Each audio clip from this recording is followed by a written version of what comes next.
updates on sports stories from across the globe. Aaron Akerajola joins us live from Morocco. Good morning, Aaron. How are you today? Yes, a very good morning to you, Vimbai. Good morning to you, Adefemi. Good morning to you, Doctor. I must say, a fantastic day here in the city of Marrakesh as we are with the arrival of the Super Eagles into town.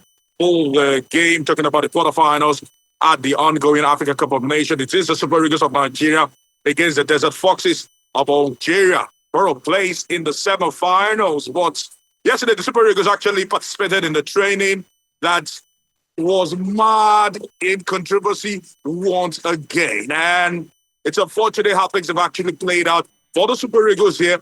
On the pitch, they've been immaculate and they've been listing the trail, literally, having scored 12 goals in 4 games and conceded only 4 goals.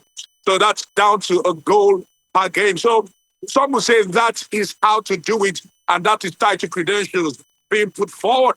But controversies with Victor Osimhen, and the latest actually coming in yesterday were reports of the players threatening to boycott their final training in Fez before moving to before moving to Marrakesh today, actually was in the air. Although the players ultimately did train, although the players ultimately tried to douse the tension and put that aside, but one thing is certain: en route to the finals and en route to the next round of this particular competitions, we are hearing about controversies after controversy. But the big question is this: according to reports, before the tournament started, the chairman of the National Sports Commission, Shehu Diko, alongside the Director General of the National Sports Commission, Bukolo Lopade, with the NFF President, Ibrahim Gusau, sat down with the captain of the side, Wilfred Onye, the assistant captain, and some senior members of the national team, where it was agreed that the bonuses will be paid subsequently as the tournament goes on, not after every match, because they had told them that these are the procedures that the CBN will need to approve after every phase of the competition. And they carry the players along. $10,000 for the group stage, $12,500 for the round of 16, $15,000 if they do win the quarterfinals, and on and on. And according to confirmed reports, that particular mediation had happened as early as 3-4 days ago. So hearing that the players who have been paid so far $80,000 as promised for all the 12 goals that they've actually scored, their daily allowance is being paid $200 per day. It comes as a shock that the players are still insisting that they must be paid before going into today. And I can also say that according to confirmed reports, monies had to be flown in physically to pay the players today. The monies have actually landed. The players will get their remuneration, and at some point, they would have to do the differences between what they should get from the CBN and the monies that have been paid to them today. So they are expecting, give or take, $42,500, having won 3 games in the group stages and 1 in the round of 16. This is how it's done. But this is what Shehu Diko said to me at the beginning of the tournament, addressing this particular issue that was made clear to the players. Shehu Diko, the chairman of the Sports Commission. The president approved since November 14, 2025, at least the funding and the budget that we need to prosecute the AFCON. So at least the president have done his own. And we have told the players that, look, the president have approved all the money needed for the AFCON.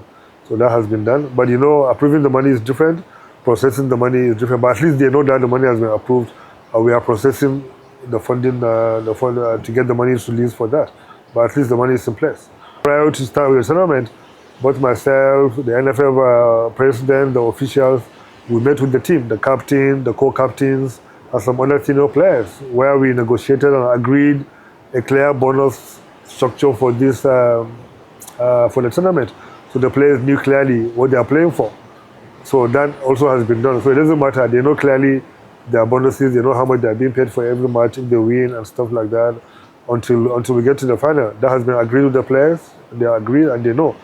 The only money they ask to be paid in cash, normally is the daily allowance.